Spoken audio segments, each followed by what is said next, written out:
El dia 1 de febrer, a les 7 del vespre, a la sala Casal d'Àliga,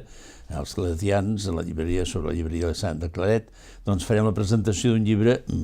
que explica o vol ajudar a posar en pràctica un document molt important del papa francès,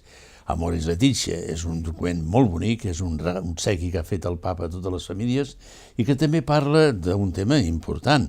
arreu. Especialment el papa pensava en Sud-amèrica, però també el tenim aquí a casa nostra, que és tots els divorciats i tornats a casar civilment, quina és la seva postura dintre de l'Església, com es poden integrar més i més a l'Església. Tot això ho presentarem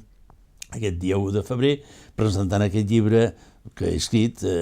com aplicar l'Amoris Laetitia.